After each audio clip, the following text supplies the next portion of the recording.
Welcome to the Biology Brief channel. We are now dealing with the chapter Sexually Reproductive Flowering Plants, Part 2. You all know this is a chapter from plus 2 Biology or plus 2 Botany portion. Today in this class we are dealing with the pistil megasporangium embryo sac. In the previous class we have already covered the topics flower and male reproductive part of a flower. Here we are covering the female reproductive part. Yes, gynoecium. We all know that gynoecium is the female reproductive part present in a flower. The gynoecium is made up of units called pistil or carpel. The units with which the gynoecium is made is called pistil or carpel. Sometimes the gynoecium is made up of only one pistil or only one carpel, and it is called monocarpellary. Example, pea, mango. Sometimes the gynoecium may have more than one pistils or carpels, then the name is multicarpellary. If the gynoecium is multicarpellary or composed of more than one pistils, the pistil may join together into a single unit.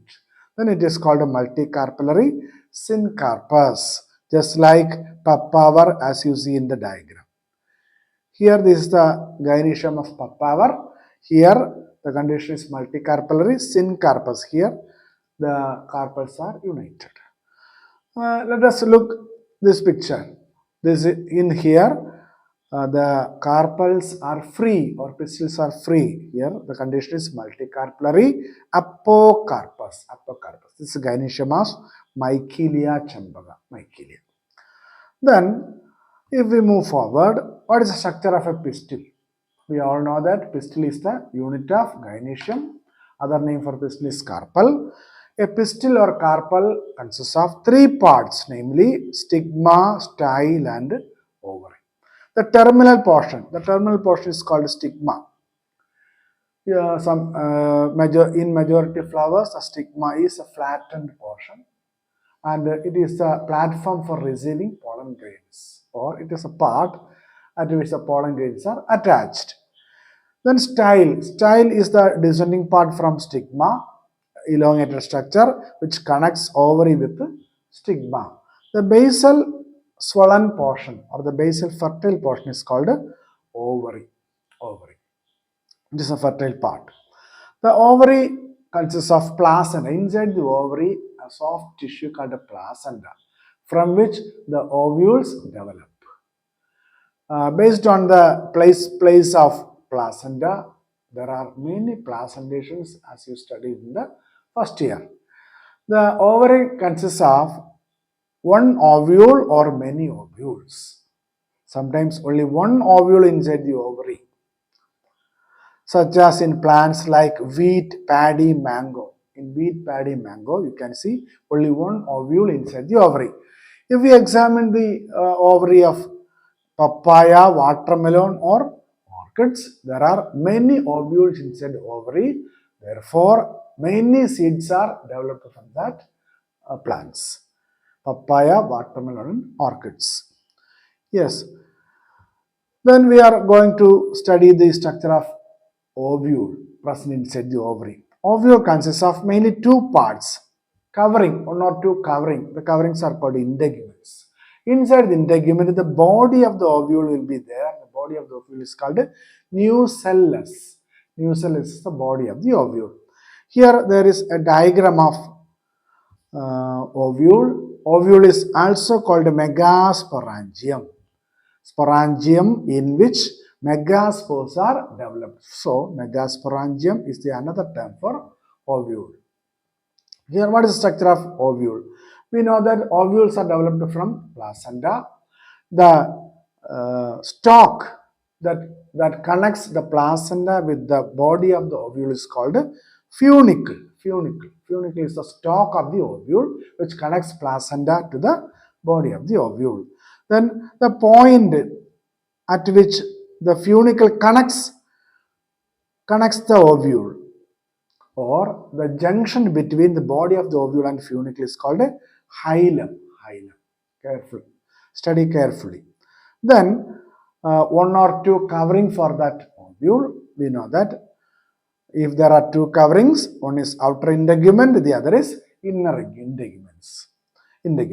Then inner to the integument, there is the body of the ovule. We all know that nucellus is its name.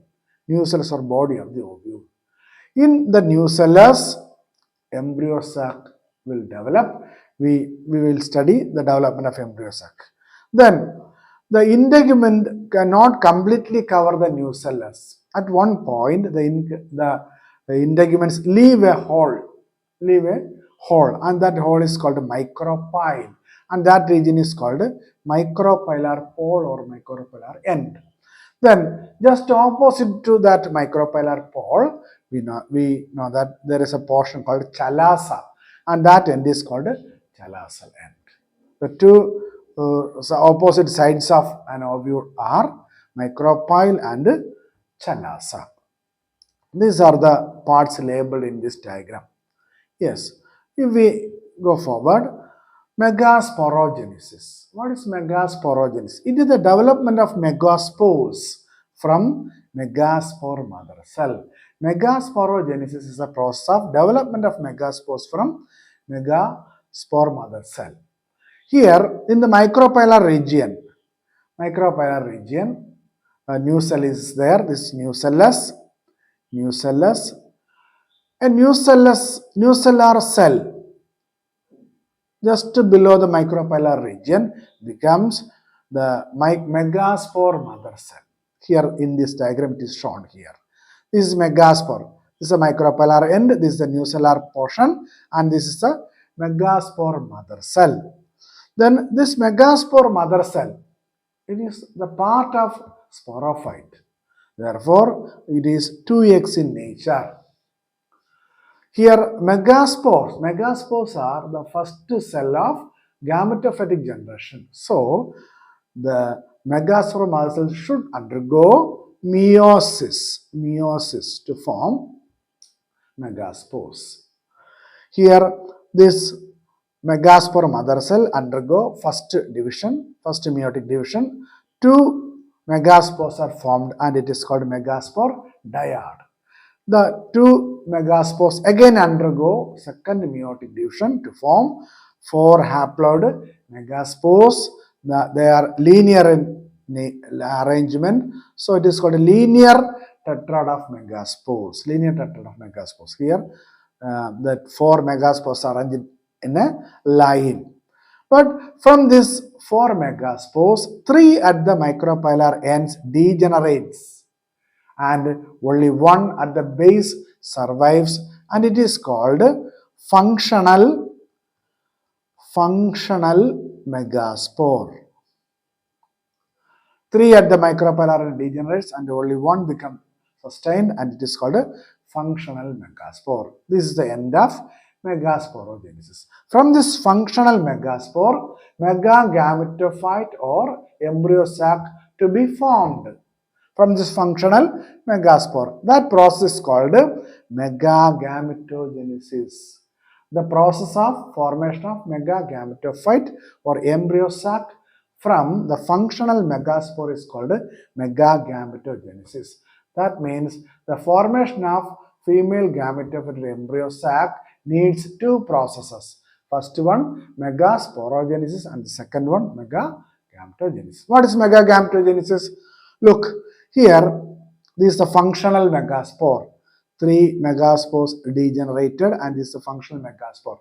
The nucleus, the haploid nucleus of this functional megaspore undergoes meiosis to form 2 haploid nuclei. Here, 2 haploid nuclei are there. Then these 2 nuclei may migrate to opposite poles. This is the picture. Third picture. Here, the 2 nuclei are migrated to the opposite sides. In the opposite poles, the nuclei divides to form 2 nuclei. Then it is a 4 nucleated stage. Here, they again undergo mitosis to form 4 nuclei at each pole. It is the 8 nucleated stage. First, only one nucleus migrate to opposite poles, then each nuclei divided into two. That is the 4 nucleate stage. This is 8 nucleate stage. From up to this stage, the division is free nuclear. Free nuclear. The functional megaspore nucleus undergoes free nuclear divisions to form an 8 nucleated structure. These 8 nuclei forms cell membrane around them, or they become cells. These are 3 cells at the micropylar end shown here. The central cell is egg, is surrounded by 2 synergids. Look at this picture. This is the formation of mature embryo sac. Diagram of mature embryo sac. It is a cell end. It is the micropylar end. At the micropylar end, you can see the egg apparatus. Egg apparatus is present in the micropylar end. What is egg apparatus? It is the complex formed by one egg cell, here marked one egg cell, surrounded by or flanked by 2 synergids. Egg is a female gamete. What is the role of synergids? Synergids form a thickened structure which help the pollen tubes to locate the egg cell. That is the function of this thickened region. That thickened region is called filiform apparatus. At the chalazal end, there are 3 cells that are called antipodals. At the center, 2 nuclei are there. These nuclei are migrated from opposite poles. From these 2 ends, each one nuclei migrate to the center, and it is called polar nuclei. These 2 polar nuclei are seen in the central cell. This central cell. So, what is the number of cells in the mature embryo sac? Cells 1, 2, 3, 4, 5, 6, 7. 7 cells. 7 cells in a mature embryo sac of angiosperm. How many nuclei? In 6 cells, there are 6 nuclei, and at the 7th cell, that is central cell, 2 polar nuclei are there, of which there are 8 nuclei in the embryo sac. So, what is the nature of the mature embryo sac of angiosperm? The mature embryo sac is 7-celled and 8 nucleated. Hope you may understand these topics very well. Thank you.